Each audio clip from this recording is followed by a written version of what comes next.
Yo, what up, y'all? It's your buddy Philko here, reporting kind of live from Budapest, Hungary.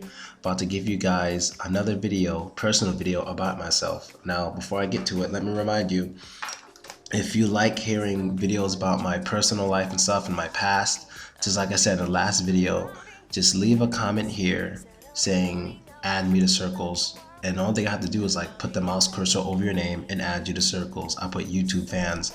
And when I make private videos about certain things, I can make it so that the videos only release to people in that circle. So only you guys will see it, no one else will know it's there. So if you want to be a part of that list, let me know and I'll just go over your name, add you, and that's it. You'll be there. And yeah, so let's get to it. Don't worry, I won't miss anyone. If you're there, I check the videos once a day. I'll get you. If you miss one, you'll catch the next one. But every day I check my personal videos to add circles because I don't want to make the videos for nobody. You know what I mean? So don't worry, I won't miss it. I definitely won't miss it. So let's get to today's thing. I'm going to add photos based on basically what I'm saying. So let's start. Right now you see a picture of me. The dude in the middle, he's Jesse. And the dude on the other side, that's Andre. Now, why is Andre doing that? Well, because we went to Webster Hall. We used to go to Webster Hall a lot. I'll give you a little Andre background because Andre is a big part of this story. The white dude Andre, he was the one to basically save me from my first heartbreak. I've had my heart broken, I'd say in total 3 times, and it was all in the year 2009, which is in the year this takes place, so you know what that means. It was all within that 1 year, never another year before, never another year after, just that one fucking year. Crazy, right? So in that photo, we were at Webster Hall hanging out. You know, this is when Andre, the white dude, he's younger than me, but we knew each other for a while. I might make a separate video about him too. I definitely need to do that.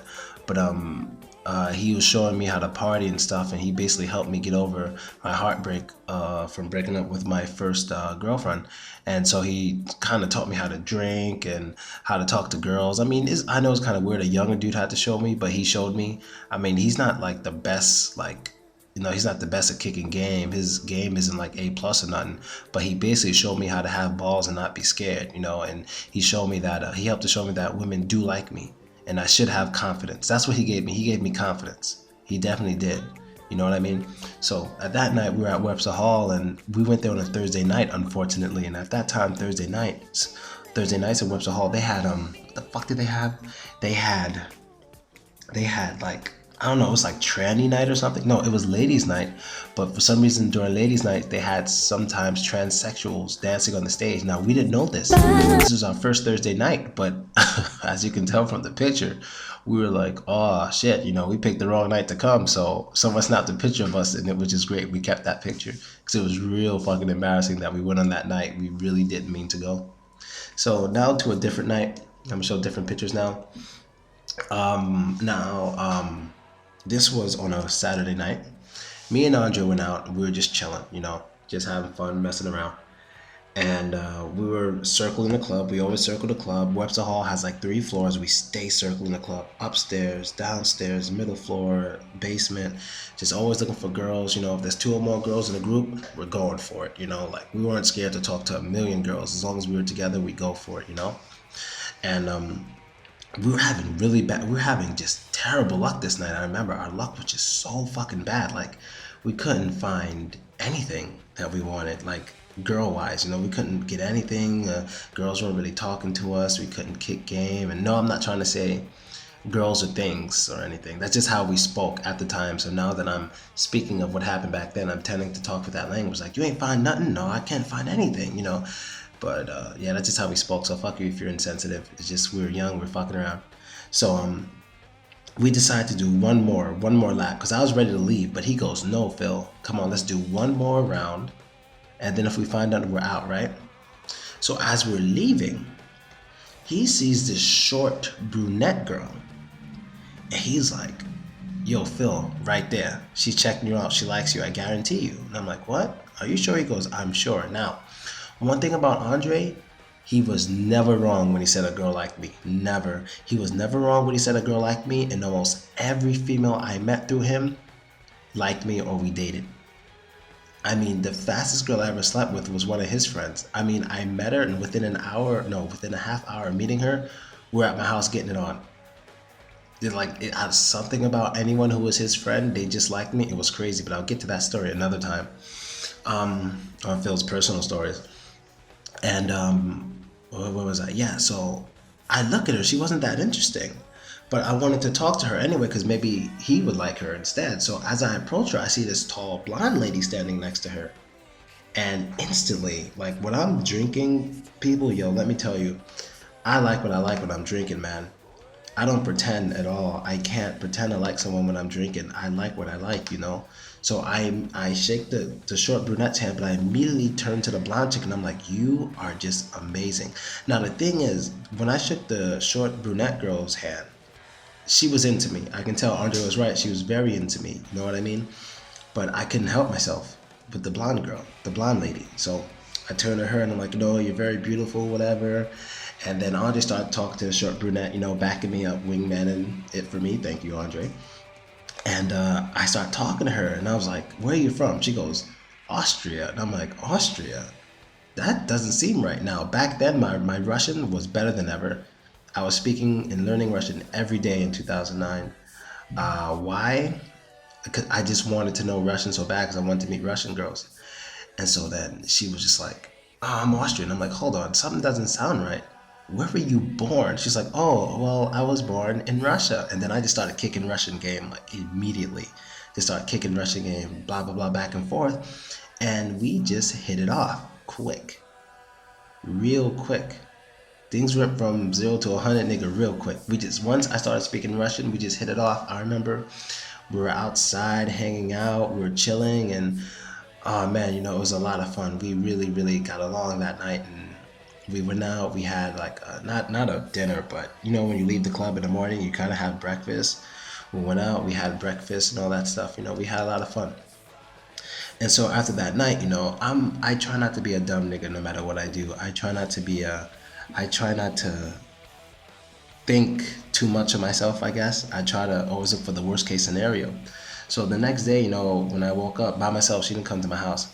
When I woke up and stuff, I was like, all right, last night, I kind of scored with a really good looking woman. She had good money and she was tall and blonde chick. She was pretty damn hot. So it was probably just because she was drunk. You know, that's what I assume. But she texted me the next day around 12 and she was like, you know, I only have like 5 more days left in America. I think we should spend our days together. And I'm like, all right, cool. You know, I'll spend my days with you, whatever. So me, her, and Jesse, we hung out. Jesse's like one of my closest homies. You know, he's Dominican dude. He hung out with us a few times, and you know, we had a lot of fun. But these are some situations that happened when I was with her before I get to the heartbreak. One thing I did with her, which was very interesting, was one day, because the first 2 times I saw her, I was dressed nice, like I was like wearing all black with nice shoes. Another day I was wearing a collar shirt and shoes. I decided to see her wearing a brolic ass DMX chain, and a do-rag and baggy jeans, just to see if she would change the way she treats me. Now I behaved the same, but just to see if that really matters. And it didn't. She still treated me the same. She still took me out, and she had money, so she was kind of paying for things. But there was something very interesting that happened, bro. The most interesting thing that's ever happened to me with a woman was one day me, her, Andre, and her brunette friend went out to a restaurant. And should I give her name? All right, fine, I'll give her name. Julia. Her name's Julia. And Julia had like a really expensive bag. And Julia smoked sometimes. So as we're in a restaurant, this expensive ass restaurant, she goes, okay, wait, I gotta go smoke a cigarette, guys. I'll be back. So her and the brunette leave for like 30 seconds. Then she comes back inside and like goes, oh, sorry. And then she takes her bag, flips it around, so like the front of the bag is facing us, and then she walks out. And we're like, wait, what? And me and Andre were just so shocked, like so confused, like why she would do that. Like maybe she has a camera on her bag, maybe there's a weapon. We didn't know, but once, cause like this is like right after we found out she had like a good amount of money, and then she does that with her bag, like she's a spy or something. It was very confusing. We were just very fucking confused. We didn't know what was going on, bro. We didn't know. we were just mad scared. So I was like, all right, you know what? Let's just ignore it. I'm pretty sure it's all in our imaginations. And later on in the story, you'll find out it's not too crazy. So, um, I think the third date in which we hung out, she decided to come over, and that night I don't think I have any pictures. I wish I did, but that night she was wearing this gorgeous ass, I think it was red or pink. I think it was a red dress. I don't think I have any pictures of that dress for you guys. I'm sorry, but she was wearing this really really beautiful red dress. She decides to come over. Now, I was known to bring girls over and stuff, but I was never really into the whole tall blonde thing. I was never really into that. I was more into the short, thick white girls. But this is the first kind of like tall, thin blonde girl that I've dated. So when I brought her over, I remember I had a roommate in the next room named Joe. And as we walked in, he walked out to go to the bathroom. And he saw her, and in front of us, he just like gives me the thumbs up. He was like, Jesus Christ on this one. Like, he was very impressed. I was like, yeah, I know. So we go, she stays over, we do our thing, whatever. Everything goes great. So then basically it's time for her to go home. About a week later from meeting her, we're kissing. Oh, goodbye baby, I'm gonna miss you, I love you, blah blah blah, all this stuff. So she leaves, and like a week goes by, we're talking on the internet. And so I decided to tell her, hey, this may sound crazy, but I'm doing a shit. What commercial was it? It was a JC Penney commercial. I got booked on a JC Penney commercial, and I was going to make a lot of money. And I told her, I was like, hey, I just got booked on a JC Penney commercial, and the money should be here in like 8 weeks, and it'll be really good money. I'd be able to buy a passport and a ticket with just that money alone. And she's like, really? I'm like, yeah, I'll come to see you. She's like, haha, no you won't. And I'm like, yes, I will. And she was like, you'll come to Austria just for me? I said, yes. She goes, do it. So basically, as those 2 months went by, as we waited for me to get on my plane and go to her, the way she communicated with me started to change. It's like as time went on, she seemed less and less interested in me. So it's like the first week, oh, you're amazing. Second week, oh, you're still amazing. Third week, you're kind of amazing. Fourth week, oh, you're good. Fifth week, oh, you're kind of good. Sixth week, it just kept kind of going down. But I just kept remembering how things were when we were together, and I thought as long as we're together, things will be better. So my black ass get a passport, buy the ticket. I've been bought the ticket, but I get a passport. Day comes, and I'm kind of worried. I remember telling Audrey, I was like, yo, good thing I have money, but I have a feeling when I go there, she won't be waiting for me, because she's been talking to me differently. I have a feeling when I arrive, she's just not going to be there. She's just going to leave me. She's not even going to bother leaving her house. But I go there and she picks me up. I actually have a video of me in her car with her. I might show it if I could actually find it. It was on Zanga.com, but they closed Zanga. I don't know what the fuck they're doing with it. And but anyway, we get there and I notice on the first day, like, she won't kiss me in front of anyone, and she was just totally different. And I mean, my mind was spinning on two things. One, it was my first time out the country, and the town we were in Austria was called Bad Ischl, Austria. Badischl, Bad Ischl, Austria. And it's a very rich area with a bunch of rich people. She's one of them. But another thing that was interesting was her apartment was brand new. And I remember she told me if I ever visit her, she'd get me 2 kittens. When I went to her house, there were 2 kittens. And I was like, a brand new apartment and 2 kittens. She obviously cares about me. But this is just so strange because she's treating me different. So the first night we slept together, I spoke to her about it. And she basically said that she feels different, this and that. She just feels different. And like, yo, that hurt the shit out of me. I'm like, I came all the way here to see you. She's like, oh, don't worry. I just need a few days. It'll come back to me. And I'm like, okay, fine. I'll give you a few days. So I meet 2 of her friends. These dudes are like, I guess, quote unquote, black Austrians.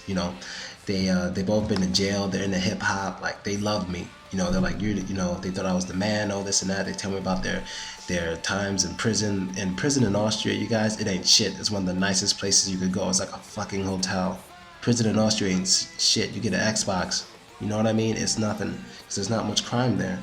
And so, they're telling me what they got, talking about their weapons and shit. They just like being around me because, like, I'm the only black American who's, like, ever been in their town.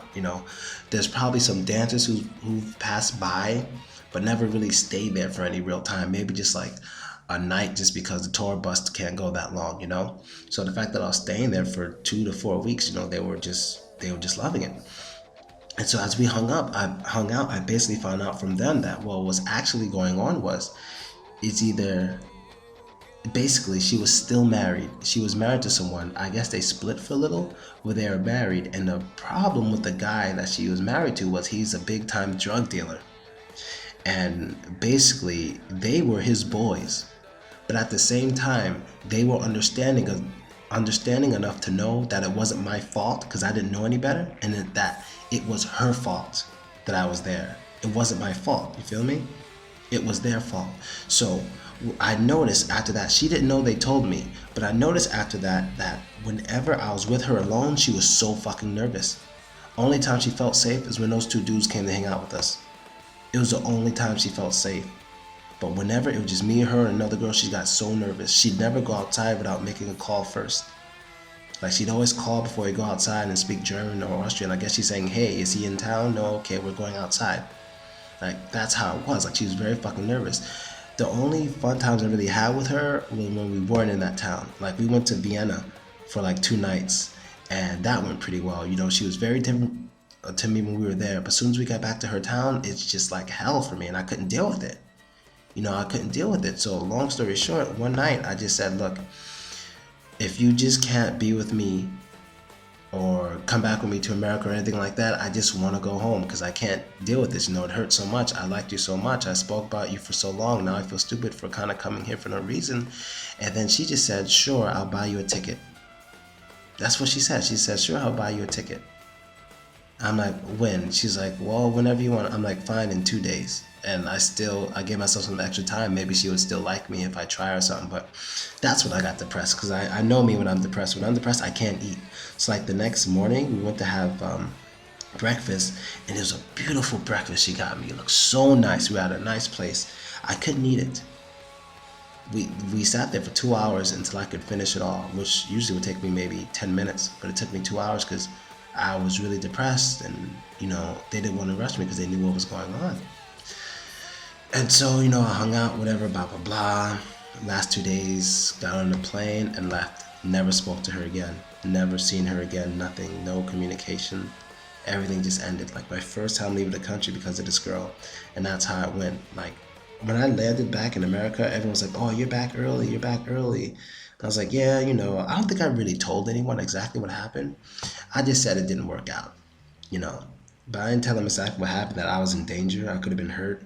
You know, I had to be protected by fucking thugs and shit. You know, I didn't mention all that, but I did say, you know, it just didn't go so well. When I came back, it was actually on the 3rd of July. So the next day I hung out with Andre and some other people, and I was like, hey, you know, we don't need girls. We're friends. If we get girls, good, but we don't need them. We're buddies. We're hanging.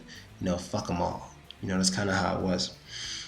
And so, you know, I would say depression, I was depressed 3 times. This is the second time that year. That was the least of all. Maybe I gotta make another personal story about when I broke up with my first ex, because that one was the second to biggest, but the third heartbreak was definitely the biggest. Definitely the biggest. I don't even know if I'm gonna tell that story because it involves someone who's kind of a somebody, and like odds are if I put her name or something, she'll definitely see it, or somebody who knows her will see it. So some of you might even know her. So I just gotta be careful with the third one. I'm not sure if I'm gonna do it, but I don't know. But it's just like, I'm not lying about anything I'm saying. I'm being dead ass honest. I'm not trying to make people look bad. I'm just being real and saying what they've done, and I have evidence from all, because I keep all of my Gmail emails, all of them, and it backs up everything I'm saying, because I Gmail with people all the time. You feel me? So just in case one day I become famous, oh, he tells lies about exes. Bullshit. Look at this. Google, check your server. I ain't making this shit up. You know, so that's basically it, people. I mean, it sucked. I was probably depressed in total for 4 days, which is nothing for me in depression, but it was still depression. I couldn't eat and I lost weight. And that's basically it, people. So, yeah, I'm out. Later.